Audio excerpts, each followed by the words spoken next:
They had forgotten Earth's name. The guards, tall and iridescent, spoke only in sharp clicks and low subharmonics.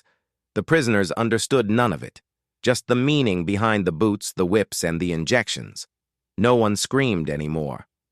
They'd bred that out of them years ago, except for her.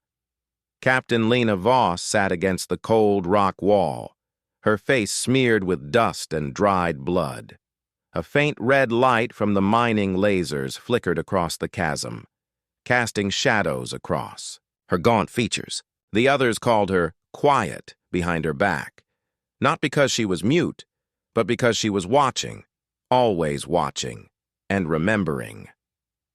This place, Braktar 7, the Oscari's forgotten mining moon, wasn't just a prison. It was a graveyard, with a heartbeat.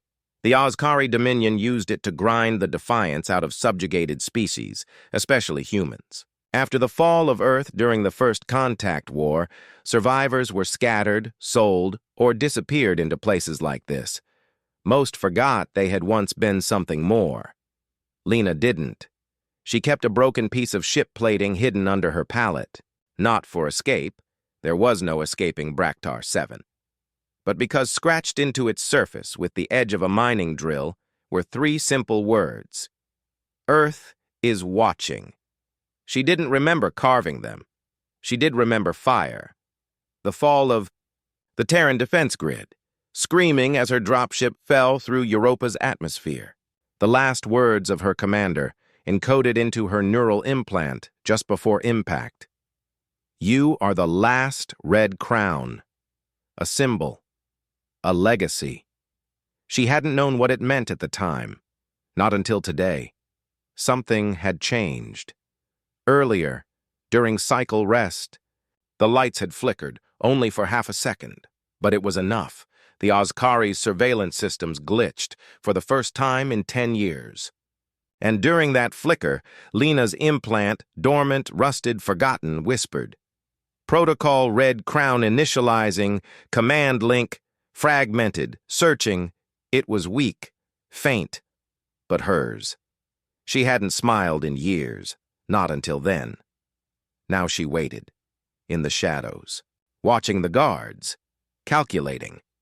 She counted the blinking lights on their harnesses, the pace of their patrols, the patterns of their drugs, when they dosed the food slurry with compliance agents, and when they were just lazy. Patterns were survival.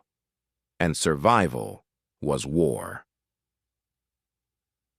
Across the cell block, a younger prisoner named Caleb Rourke twitched in his sleep. He had cybernetic implants fused to his spine, experimental junk the Oscari tested on humans for battlefield bioweapons.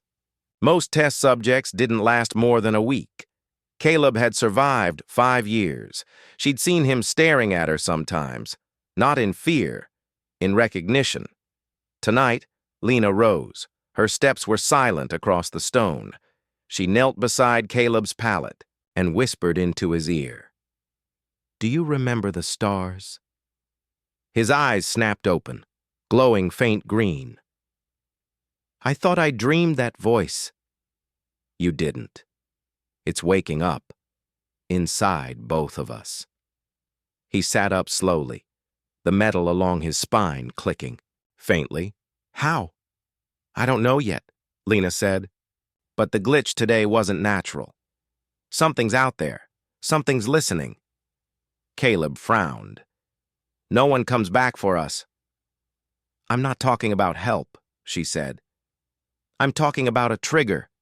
A contingency buried in our DNA. Someone planned for this. For us. Then what? He asked. Lena glanced at the ceiling. She didn't look back at him when she answered. Then we make them bleed.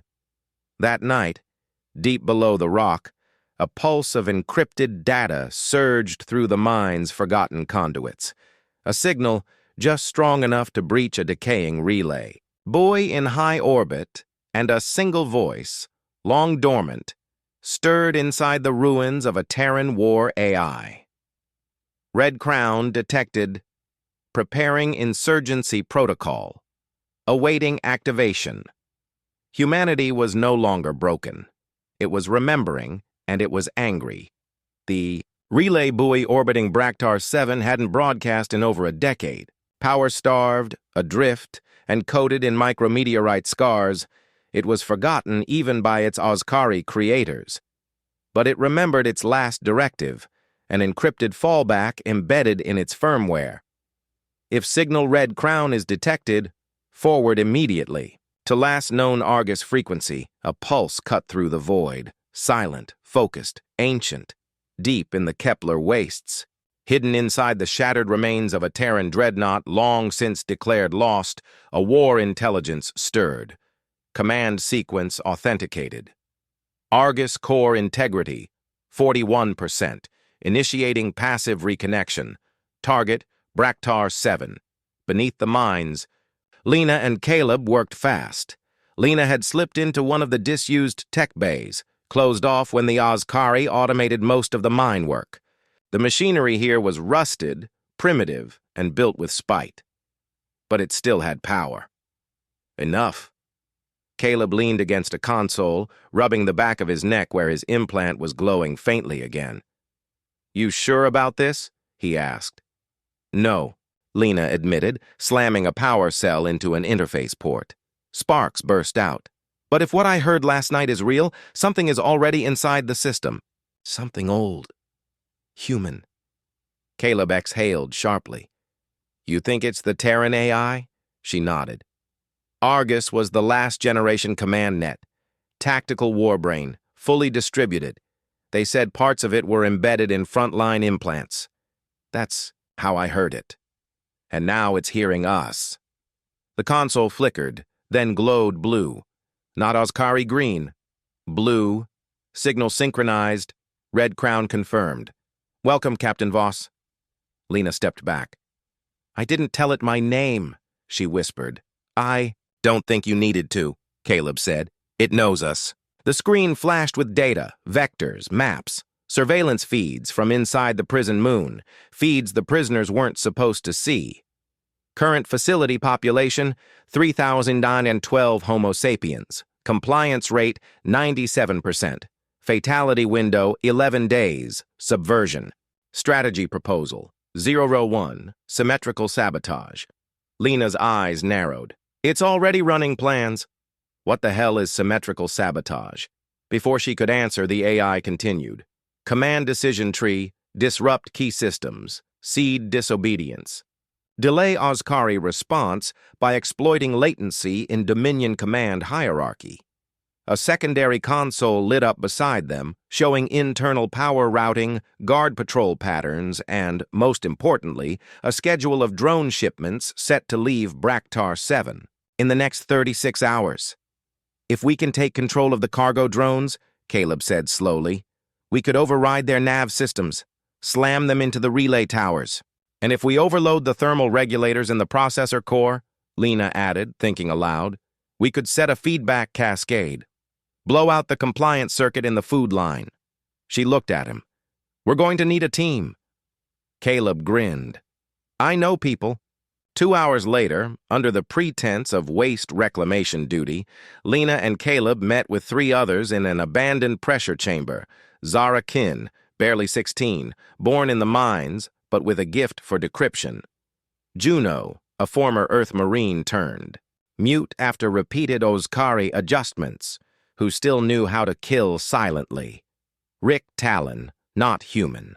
An Osadi engineer enslaved before Earth even fell, who hated the Ozkari even more than they did. Lena explained nothing, just showed them the screen, the blue glow, the tactical overlays. Zara touched the console like it was sacred. "It speaks Earth code." "It speaks war," Caleb corrected. Lena looked them over. Broken pieces, misfits, survivors. Perfect. "This is the only chance we'll get," she said. "We hit them fast, we hit them hard. Small strikes. One goal." She drew a line through the Ozkari symbol on the screen. "Break the system. Wake the rest." Juno nodded once. Zara smiled. Rick hissed in Osadi, then translated. "For every scar they gave me, I'll give back fire." Argus displayed one final message. Subversion protocol. Active. Resistance begins. In the silence of deep space, a dozen Terran satellites, long dormant, blinked back online, and across the Dominion systems began to glitch, just slightly. But it was enough. The algorithm had awakened, and humanity was no longer alone. Braktar 7's command deck sat quiet in its cold orbit. Ozkari Warden Dr. Amit Zur stood in the observation gallery above the labor pit, his translucent eyelids blinking in irritation. The humans had begun shifting, fewer breakdowns, fewer incidents of docile submission. They were looking up when ordered to look down, and that was a problem. He tapped his cranial implant, dialing into the Dominion's neural suppression grid. Pulse compliance boosters by 6%. Focus on Block C9. It wouldn't be enough. It was never enough when they started remembering. Below, in the maintenance corridors, Juno moved like smoke, mute, hair shorn close, eyes sharp. She had slit 2 Ozkari guards' throats in the time. It took a security cam to refresh its feed. Her blade was just a serrated mining chisel, but in her hand it may as well have been a surgical instrument. Across the compound, Zara Kin looped into the central datanet using Argus's schematics, pulling power from the freight systems and hiding the spike inside a diagnostic loop. Diversion ready, she whispered into the comm link Caleb had fashioned from scrap and neural fibers.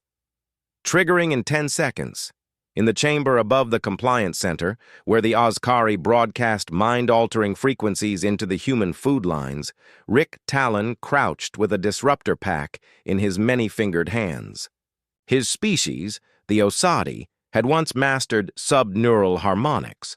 The Ozkari had twisted that knowledge into weapons of control. Rick armed the device with a grin. Time for some cognitive dissonance.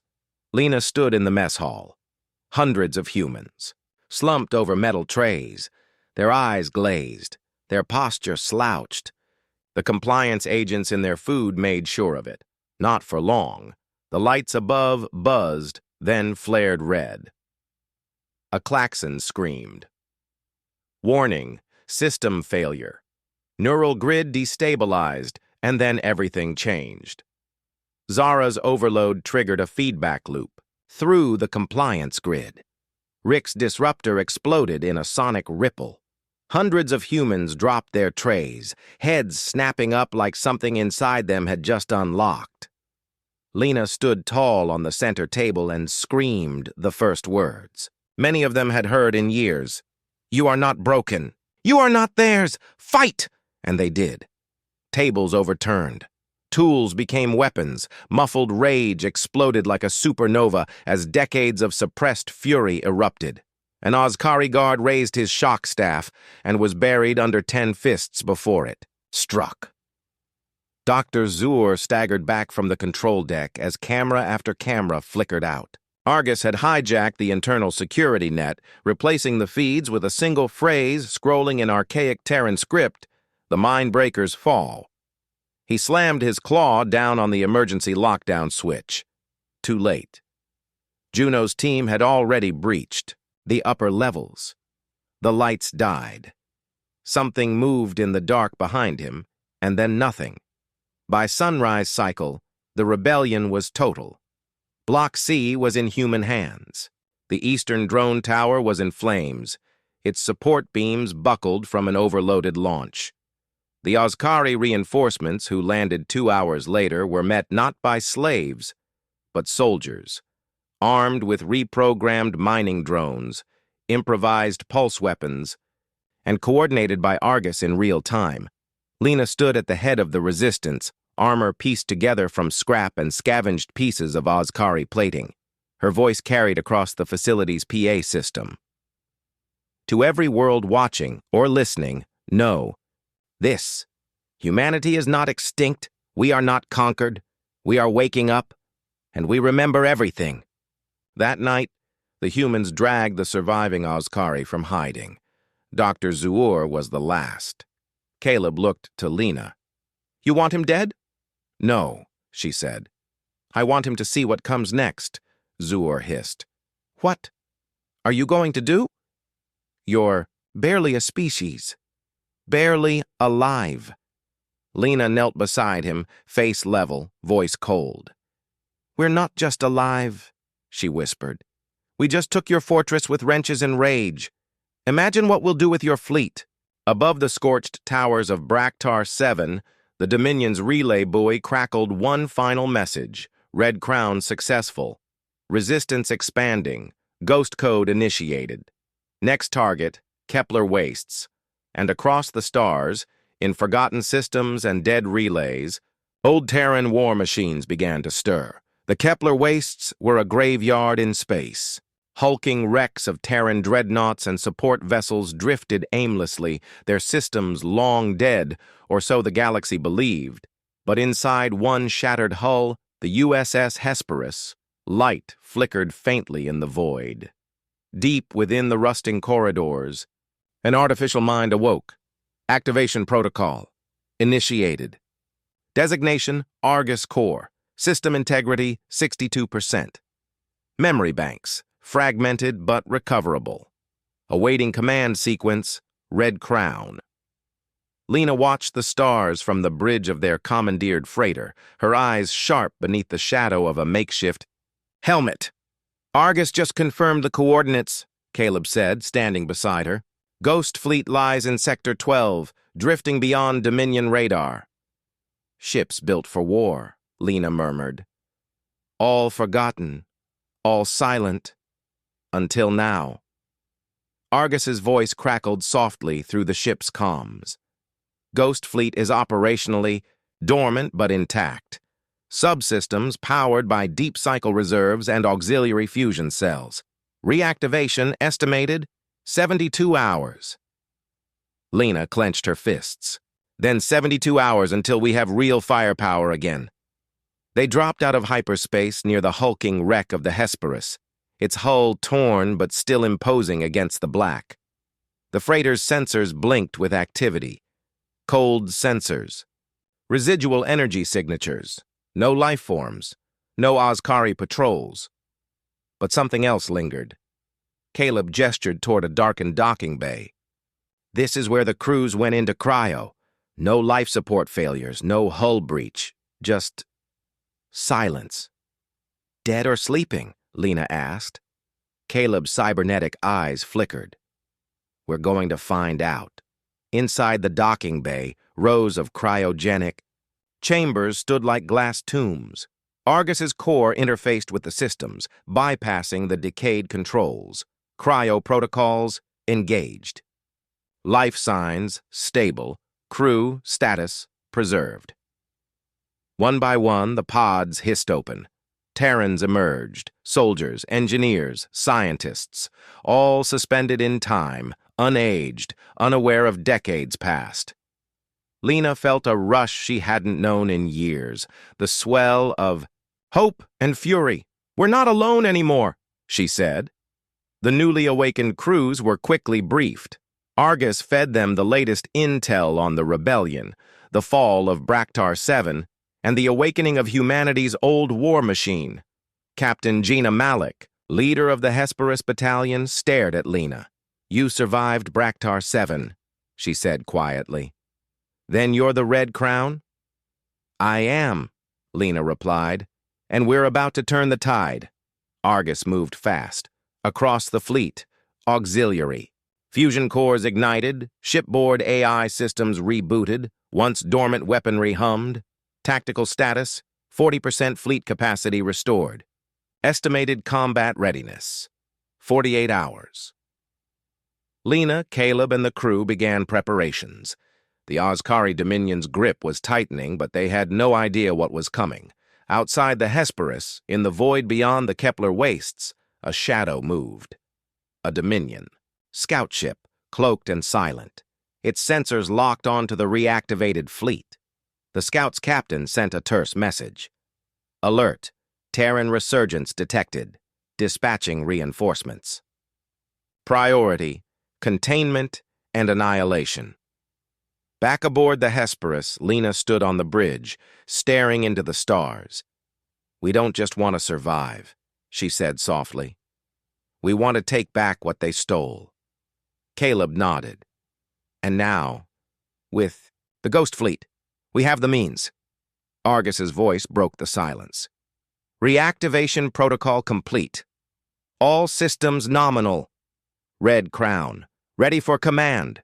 Lena gripped the rail. "The war has just begun."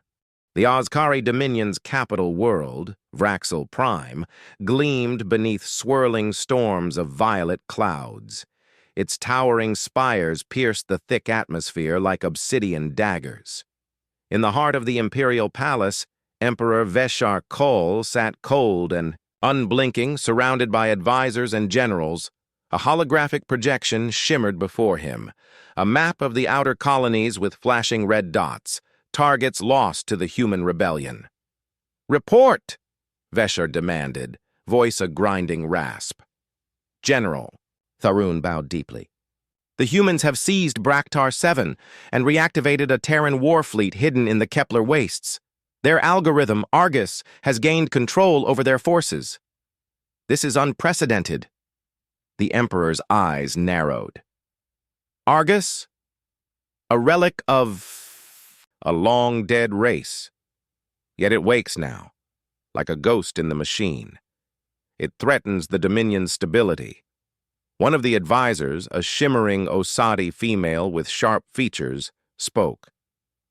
"Emperor, the Red Crown Rebellion is growing. If allowed to spread, it could ignite resistance throughout the Dominion's enslaved systems." Veshar's fingers clenched. "Then we will extinguish it." Back aboard the USS Hesperus, Lena stood before the newly assembled fleet's bridge. "Crew, the Dominion believes us broken, divided, and defeated," she said. "They see ghosts where there is no life. But we are no longer their prisoners. We are the storm, coming for their throne." Caleb stepped forward, voice steady. "Our next move must be swift. We strike at the heart of the Dominion's command. Structure. Vraxil Prime is the core. If we can cripple their leadership, we can shatter their grip on the galaxy." Argus's holographic interface pulsed. "Strategic analysis recommends a covert insertion team, disruption of the Imperial network, and capture of key command nodes. Direct assault is too risky without further reinforcements." Lena nodded.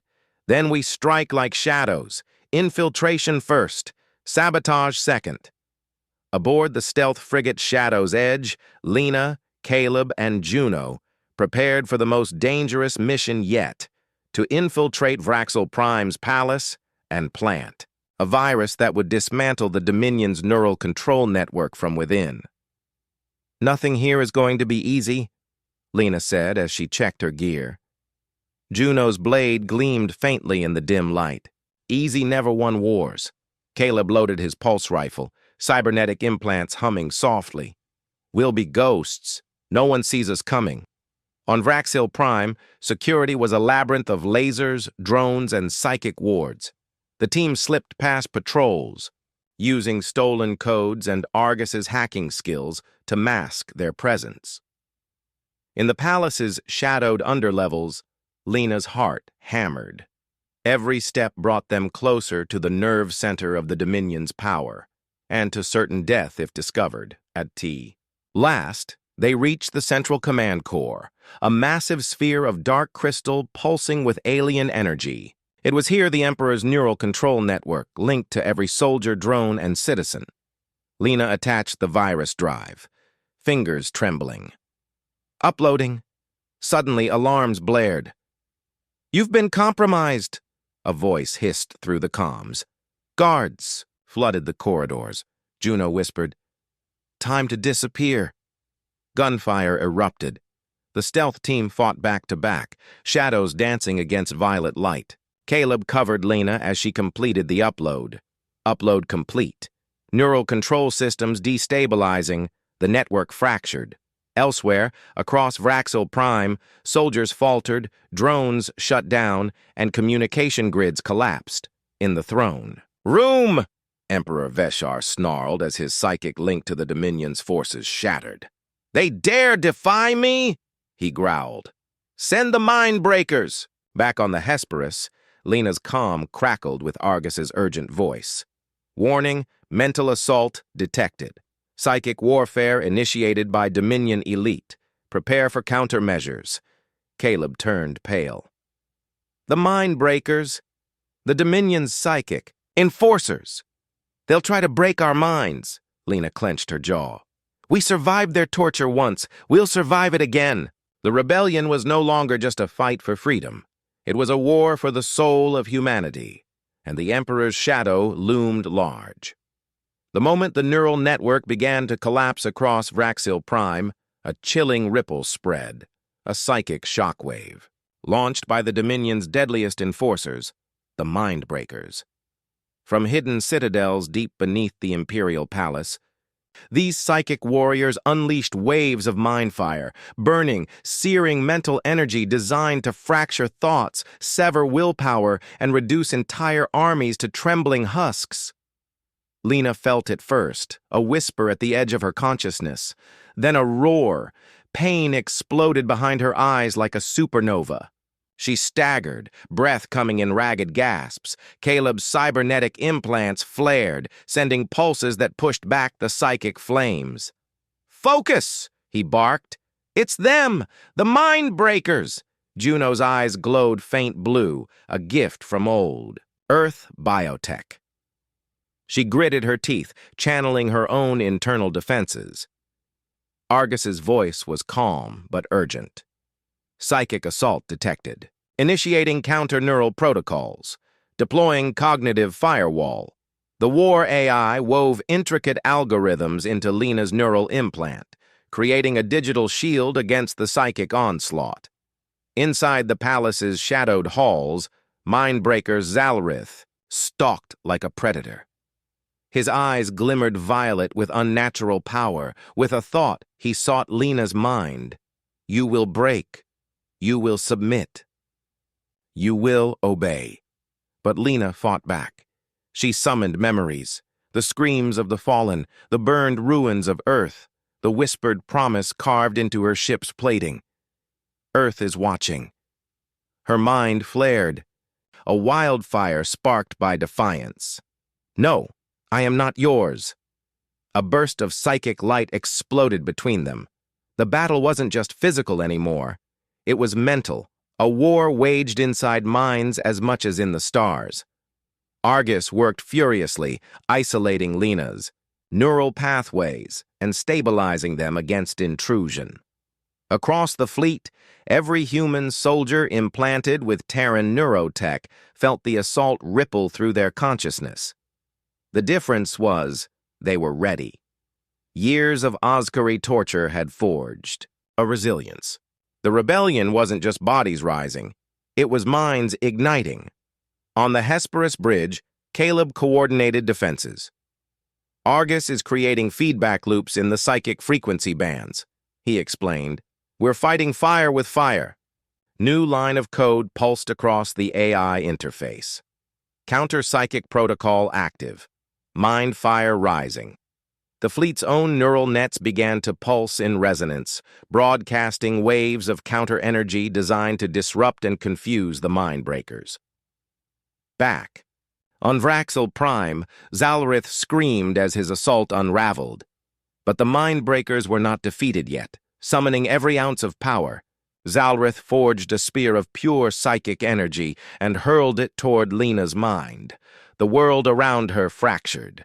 Time slowed. Lena saw flashes, faces of friends lost, the screams of captives, the burning skies of Earth, her will nearly shattered.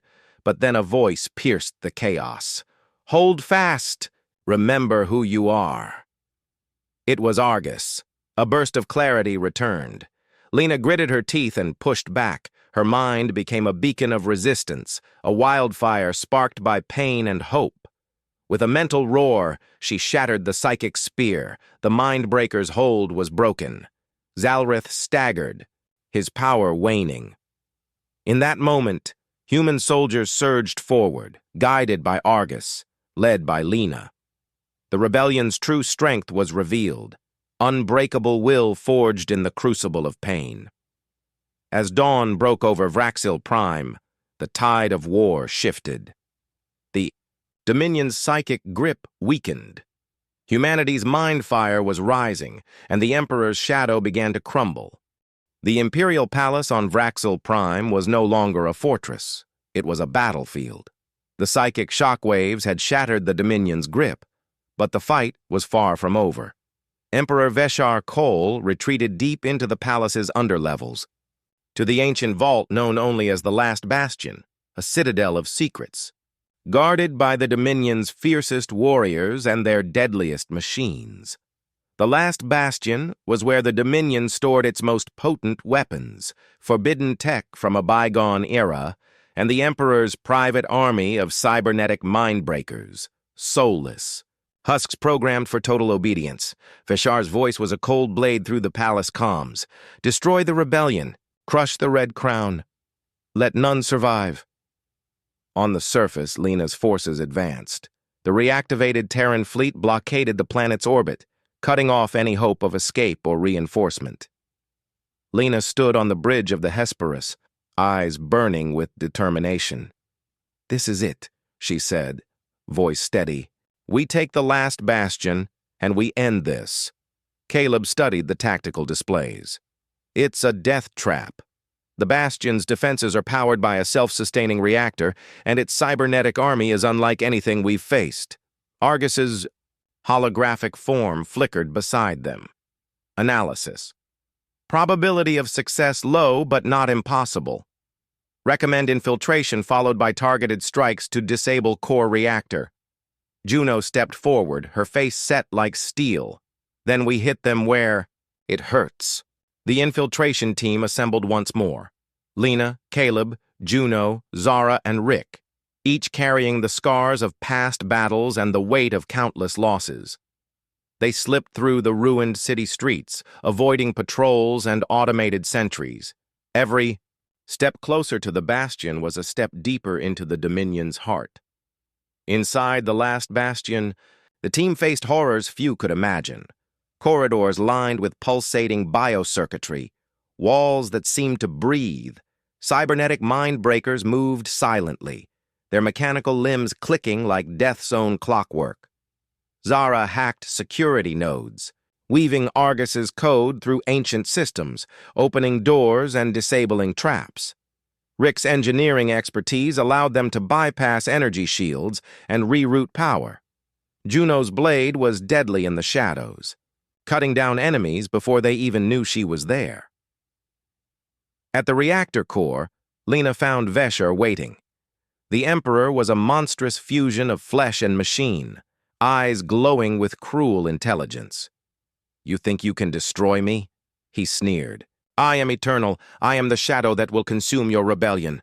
Lena raised her pulse rifle, steady. "This ends now." The battle was brutal. Veshar's cybernetic enhancements gave him strength beyond any human, but Lena's resolve was fiercer. Caleb and Juno fought off waves of mind-breakers as Zara and Rick worked to overload the reactor's core. Argus's voice rang through Lena's implant. Core destabilization at 75%. Evacuation advised. Veshar lunged, but Lena dodged, firing precise shots that shattered his enhancements. With a final cry, she plunged her blade into the Emperor's chest. He screamed, a terrible mechanical wail, and collapsed. The reactor exploded in a cascade of energy, shaking the Bastion to its foundations. The team raced back through collapsing corridors as the Bastion's defenses shut down. Outside, the fleet bombarded the palace with precision strikes, sealing the Dominion's fate. As dust settled, Lena stood atop the ruins of Vraxil Prime's palace, looking to the stars. The empire that had enslaved humanity for generations was broken. The Red Crown had risen, and humanity was free. The skies above Vraxil Prime were clear for the first time in centuries. The violet storms that once swirled in endless fury had calmed, revealing a battered world scarred by war but breathing again. Lena stood on the observation deck of the USS Hesperus, the battered flag of the Red Crown fluttering behind her. Around her, the faces of survivors, soldiers, engineers, former slaves, beamed with a cautious hope. The long nightmare was over. Across the fleet, systems once controlled by the Dominion began flickering to life, their suppressive hum replaced by the low murmur of freedom. "Commander," Caleb said, stepping beside her, his cybernetic eyes reflecting distant stars. "The Dominion's communication networks are collapsing. Their hold on the outer colonies is dissolving fast." Lena nodded, voice firm but tired. "We've shattered their empire, but rebuilding, that's our real challenge." Argus's holographic form materialized, calm and resolute. Status: Dominion neural networks offline. Formerly occupied systems. Reporting liberation. Probability of lasting peace increasing. Recommendation: establish governance protocols. Secure borders. Initiate cultural restoration programs. From the ashes of tyranny, a new era was beginning. Lena convened a council of former captains, diplomats, scientists, and representatives from liberated worlds. The Red Crown was no longer just a rebellion. It was a movement, a beacon for all who had suffered under Dominion oppression. Their first decree was clear: no empire should rise from the ruins of another. Freedom must be defended, not exploited. In the months that followed, Lena led diplomatic missions to worlds. Once shackled by the Dominion, the Terran colonies, long thought extinct, opened their doors. Old Earth's surviving archives were restored. New alliances were forged, grounded in respect and shared purpose. The Ghost Fleet, once a collection of forgotten war machines, became a symbol of hope and vigilance. Yet challenges remained. Not all systems welcomed the Red Crown's influence. Some warlords seized power in the chaos.